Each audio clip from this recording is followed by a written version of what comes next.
नमस्कार. मी श्री वसंत ज्ञानदेव मोरे. माझ्या वसंत डी मोरे या यूट्यूब चॅनलमध्ये आपले मनपूर्वक स्वागत करतो. नमस्कार मित्रांनो.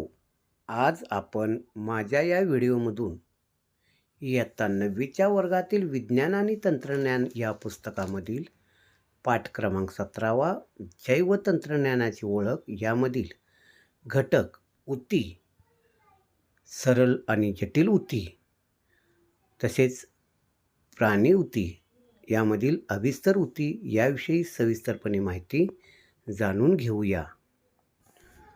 ऊती म्हणजे काय? ऊती टिश्यू अमिबासारख्या एकपेशीय सजीवामध्ये आवश्यक ती सर्व कार्ये त्याच पेशीतील अंगके पार पाडतात. पण बहुसंख्य सजीव हे बहुपेशी आहेत. मग त्यांच्या शरीरातील विविध कार्ये कशी पार पाडतात? शरीरातील विविध कार्ये पार पाडण्यासाठी शरीरातील पेशीचे गट एकत्र येतात. उदाहरणार्थ आपल्या पाठ्यपुस्तकामध्ये पाहूया. अक्षरे. अनेक अक्षरे एकत्र येऊन शब्द तयार होतो. अनेक शब्द एकत्र येऊन वाक्य तयार होते. अनेक वाक्य एकत्र येऊन त्याचा पाठ तयार होतो आणि अनेक पाठ एकत्र येऊन त्याचं पाठ्यपुस्तक तयार होते. हा क्रम आपल्याला ओळखीचा वाटतो. त्याचप्रमाणे सजीवांच्या शरीराचे संघटनही एका विशिष्ट क्रमाने होते. यापैकी पेशी व तिची अंगके याची ओळख तुम्ही आधीच करून घेतलेलीच आहे. शरीराची विविध कार्य करण्यासाठी एकत्र आलेल्या एकसारख्या पेशीच्या समूहाला ऊती म्हणतात. ही ऊतीची व्याख्या आहे. बहुपेशीय सजीवाच्या शरीरात लाखो पेशी असतात. या पेशींची गटागटात विभागणी झालेली असून प्रत्येक गट एखादी विशिष्ट कार्यच करतो. उदाहरणार्थ आपल्या शरीरातील स्नायूच्या आकुंचन आणि शिथिलीकरणामुळे आपण हालचाली करू शकतो. तर वनस्पतीमधील संवहनी ऊती पाणी व अन्नाचे वहन शरीराच्या सर्व भागापर्यंत करतात. पेशीची वैशिष्ट्यपूर्ण रचना व त्यांच्या कामांची विभागणी झाल्याने शरीरातील सर्व कामे सर्वोच्च क्षमतेने होतात. ऊतींचे प्रकार. सरळ ऊती सिंपल टिश्यू, जटिल ऊती कॉम्प्लेक्स टिश्यू. एकाच प्रकारच्या पेशींनी बनलेल्या असतात त्यांना सरळ ऊती म्हणतात. उदाहरणार्थ प्राण्यातील अभिस्तर ऊती, वनस्पतीमधील मूल ऊती. जटिल ऊती. एकापेक्षा अधिक प्रकारच्या पेशींनी बनलेल्या ऊतींना जटिल ऊती असे म्हणतात. उदाहरणार्थ प्राण्यांचे रक्त, वनस्पतीतील जलवाहिन्या व रसवाहिन्या या जटिल ऊती आहेत. फरक लिहा. वनस्पतीमधील सरळ ऊती व जटिल ऊती. वनस्पतीमधील सरळ ऊती. 1.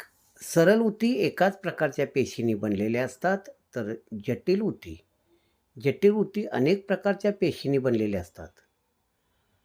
2. सरळ ऊतीमध्ये मूल ऊती, स्थूल ऊती आणि दृढ ऊती असतात. जटिल ऊतीमध्ये जलवाहिनी आणि रसवाहिनी असतात. 3. सरळ ऊती हे वनस्पतीच्या सर्व भागामध्ये आढळते. जटिल ऊती हे केवळ वनस्पतीच्या वहन संस्थेशी संबंधित भागामध्ये आढळते.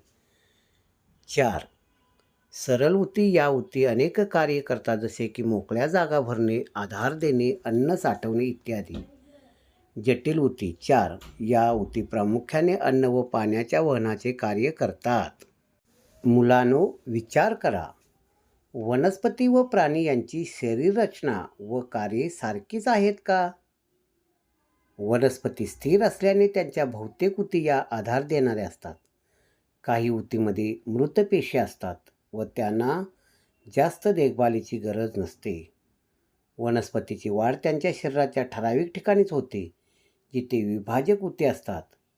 प्राण्यांना अन्न, निवारा व जोडीदारांच्या शोधण्यासाठी सतत हालचाल किंवा स्थलांतर करावे लागत असल्याने त्यांची ऊर्जेची गरज जास्त असते आणि त्यांच्या बहुतांश ऊती जिवंत पेशीपासून तयार झालेल्या असतात. प्राण्यांची वाढ सर्व शरीरभर एकसमान होते व त्यांच्यात विभाजक अविभाजक ऊती असे भाग नसतात. म्हणजेच वनस्पती व प्राणी यामध्ये वेगवेगळ्या प्रकारच्या ऊती कार्यक्षम असतात. प्राणी ऊती ॲनिमल टिश्यू. मुलांनो, विचार करा, आपले हृदय, रक्तवाहिन्या, आतडे हे अवयव आपल्याला का दिसत नाहीत? कारण ते शरीराच्या आतमध्ये आहेत.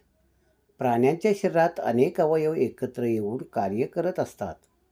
फुफ्फुसे, श्वासनलिका असे अवयव काही विशिष्ट स्नायूच्या आकुंचन व शिथिलीकरणामुळे श्वसनाचे कार्य पार पाडतात.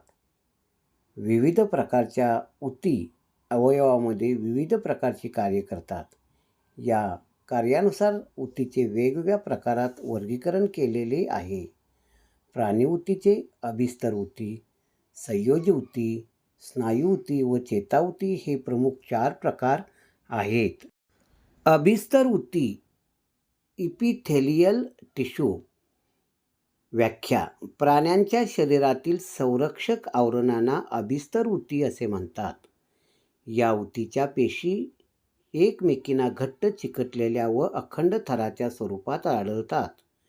शरीरात प्रवेश करू पाहणाऱ्या कोणत्याही पदार्थाला आधी अभिस्तर ऊतींचा सामना करावा लागतो.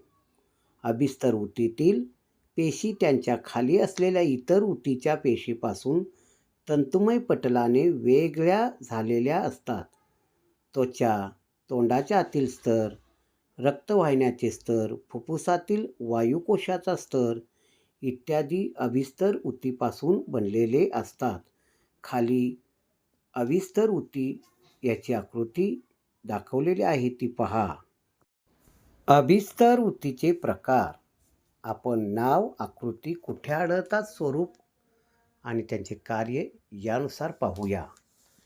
1. सरळ पट्टकी अभिस्तर, स्क्वॅमस इपिथेलियम. आकृती पहा. तोंड, अन्ननलिका, रक्तवाहिन्या, फुफ्फुसातील वायुकोश यांच्या आतील बाजूला आढळतात. पातळ, बारीक, चपट्या पेशींचे अर्धपारपटल अस्तर या स्वरूपात त्या आढळतात. ठराविक पदार्थांचे वहन करणे हे त्यांचे कार्य आहे. 2. स्तरित पट्टकी अभिस्तर, स्ट्रॅटिफाईड इपिथेलियम. आकृती पहा. त्वचेच्या बाह्यस्तरामध्ये या आढळतात. पेशीच्या एकावर एक असे अनेक थर या स्वरूपात असतात. अवयवांची झीज रोखणे, संरक्षण करणे हे याचे कार्य आहे. 3. ग्रंथील अभिस्तर, ग्लॅन्ड्युलर इपिथेलियम. आकृती पहा. त्वचेच्या आतील स्तर यामध्ये त्या आढळतात. पेशीमध्ये स्रावक पदार्थाने भरलेल्या पुटिका असतात या स्वरूपात त्या आढळतात. घाम, तेल, श्लेष्मल किंवा इतर स्रवणे हे त्यांचे कार्य आहे. 4. स्तंभीय अभिस्तर, कॉल्युमनर इपिथेलियम. आकृती पहा. आतड्याच्या किंवा अन्नमार्गाच्या आतील स्तरामध्ये त्या आढळतात. खांबासारख्या उभट पेशी शोषणाचे कार्य चालणाऱ्या ठिकाणी वरच्या भागात पेशीच्या घडी स्वरूपात या असतात. पाचकरस व पोषकद्रव्ये याचे शोषण करण्याचे कार्य करतात. रोमक, सिलिएट इपिथेलियम. आकृती पहा. श्वसन मार्गाच्या आतील बाजूला या आढळतात. पेशींना केसासारखी रोमके असतात या स्वरूपात त्या आढळतात. श्लेष्मल द्रव व हवा पुढे ढकलून श्वसन मार्ग मोकळा करणे हे त्यांचे कार्य आहे. घनाभरूप अभिस्तर, क्युबोइडियल इपिथेलियम. आकृती पहा. वृक्क नलिका, लाळ ग्रंथी यामध्ये ते आढळतात. घनाकृती पेशीच्या स्वरूपात असतात. मूत्रातील उपयुक्त घटक शोषणे व लाळ स्रवणे हे यांचे कार्य आहे. अशा पद्धतीने अभिस्तर ऊतीचे 6 प्रकार पडतात. याचा काळजीपूर्वक अभ्यास करा आणि त्यांची कार्य पहा. माझा हा व्हिडिओ आपणाला आवडला असल्यास लाईक करा आणि सबस्क्राईब करा. माझा हा व्हिडिओ आपण शेवटपर्यंत मनपूर्वक पाहिला त्याबद्दल धन्यवाद.